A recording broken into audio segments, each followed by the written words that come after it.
தட்சிணாமூர்த்தி ஞான கடவுள் எனப்படும் ஒரு சிவ வடிவம். ஒவ்வொரு சிவதலத்திலும் தென் சுவரின் வெளிப்புறத்தில் காணப்படும் இந்த ஞான குருவின் அருகே 4 சனகாதி முனிவர்களின் சிற்பங்கள் இருக்கும். அதைத்தான் நீங்கள் இந்த புகைப்படத்தில் பார்த்து கொண்டிருக்கிறீர்கள். மற்ற நாட்களை விட ஒவ்வொரு வியாழக்கிழமையும் இவருக்கு சிறப்பு அலங்காரம் செய்யப்பட்டு பூஜைகள் நடைபெறும். இந்த தட்சிணாமூர்த்திக்கும் வியாழனுக்கும் இருக்கும் ஆன்மீகம் தாண்டிய விஞ்ஞான அறிவியலை கொஞ்சம் தெரிந்து கொள்ளுங்கள். இந்த வீடியோ பாகம் 3.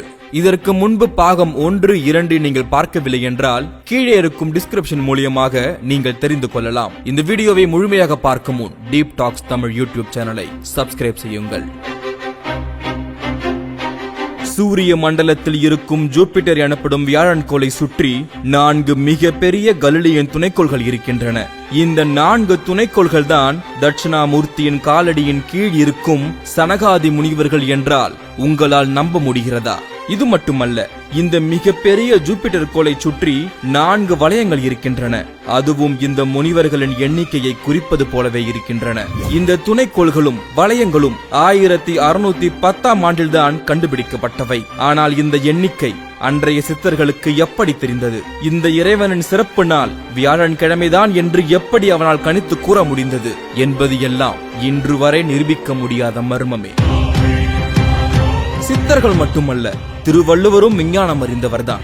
அருவாய் நிறைந்த அவிர்மதிக்கும் போல மறு உண்டோ மாதர் முகத்து என்று நிலவின் பரப்பில் இருக்கும் குழிகளை மங்கையர் முகத்தில் உள்ள மருக்களுக்கு ஒப்பிட்டு பார்க்கிறார் திருவள்ளுவர். புறநானூற்று பாடல்கள் 109, 129, 229, 270, 297, 396, 398 ஆகியவை அனைத்தும் வானியல் தொடர்பான செய்திகளையே கொண்டுள்ளன. புறநானூற்றில் 229ஆம் பாடலில் எரிக்கல் எனப்படும் விண்வீழ்கள் பூமியின் வளிமண்டலத்தில் மூழ்கியபடி தீப்பறக்க வீழ்ந்ததாக கூறப்பட்டுள்ளது. தமிழர்கள் தங்களின் வானியலில் இன்றைய மிசா நட்சத்திரத்தை வசிஷ்டர் எனவும் இன்றைய அல்கோ நட்சத்திரத்தை அருந்ததி எனவும் அமைத்திருந்தார்கள். இது எவ்வாறு அவர்களால் கணிக்க முடிந்தது என்பது மர்மமே. மேலும் தாமே ஒளிவிடக்கூடியவைகளை நாள் மீன்கள் எனவும் சூரியனிடமிருந்து ஒளிவிடுபவைகளை கோள் மீன்கள் எனவும் அழைத்தார்கள்.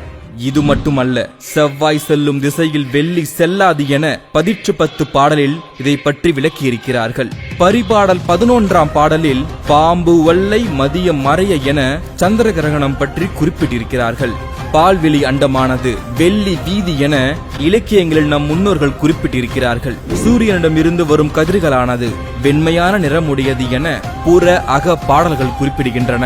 விண்மீன்களின் இருப்பிடத்தை அறிந்து அதன் மூலம் இரவில் மணி அறிவதற்கும் தெரிந்து வைத்திருந்தார்கள் நம் பண்டைய தமிழர்கள். கடல் பயணங்களில் வழிகாட்டுவதற்காக 12 ராசி மண்டலங்களையும் 27 விண்மீன்களையும் 4 பகுதிகளாக பிரித்து அமைத்துக் கொண்டார்கள் நம் முன்னோர்கள். பாடல்களில் மட்டுமல்ல, தமிழனின் ஒவ்வொரு செயலிலும் அன்று அறிவியல் நிறைந்த செயலாகவே இருந்துள்ளது. சூரியனின் வடக்கு தெற்கு நோக்கிய பயணங்களை கணக்கிட்டு குறிப்பிட்ட நாளில் கருவறைக்குள் ஒளி புகும்படி பல கோவில்களை வடிவமைத்திருக்கிறார்கள் முன்னோர்கள். நிலநடுக்கோட்டில் இருந்து ஞாயிற்று நிலையையும் புவியின் நிலையையும் அறிந்து மேல் நோக்கு நாள் கீழ் நோக்கு நாள் என வகைப்படுத்தப்பட்டுள்ளது. மேல் நோக்கு நாளில் கூரை போடுதல் போன்ற பூமிக்கு மேல் செய்யும் வேலைகளையும், கீழ் நோக்கு நாளில் கிணறு தோண்டுதல் போன்ற நிலத்தின் கீழ் செய்யும் வேலைகளையும் செய்யலாம் என கூறியிருந்தார்கள். இன்றும் இதை நம் தினசரி கேலண்டர்களில் காணலாம். நடராஜர் மற்றும் கங்காதரர் போன்ற நடன அமைப்புகள் ஏதேனும் நட்சத்திர கூட்ட வடிவமைப்பை குறிக்கலாம் என்ற கருத்தும் விஞ்ஞானிகளின் மத்தியில் நிலவி வருகிறது. அதை மெய்ப்பிக்கும் வகையில் ஜெனீவாவில் உள்ள European centre of research in particle physics ஆய்வகத்தில் பிரம்மாண்ட நடராஜர் சிலை இருக்கிறது. உலகத்தின் ஆக்கத்திற்கும் அழிவிற்கும் காரணமாக கருதப்படும் இந்த பிரபஞ்ச நடனத்திற்கும் நவீன இயற்பியலுக்கும் உள்ள தொடர்புகளை சுட்டிக்காட்டும் விதமாக முனைவர் ஃபிரிட்ஜாஃப் காப்ரோ விளக்கியுள்ள சிறப்பு வாய்ந்த வரிகளும் அதில் உள்ள கல்வெட்டில் பொறிக்கப்பட்டுள்ளது. இதில் 100கணக்கான வருடங்களுக்கு முன்பே இந்திய கலைஞர்கள் சிவபெருமானின் நடன கோலத்தை வெண்கலத்தில் வடித்துள்ளனர்.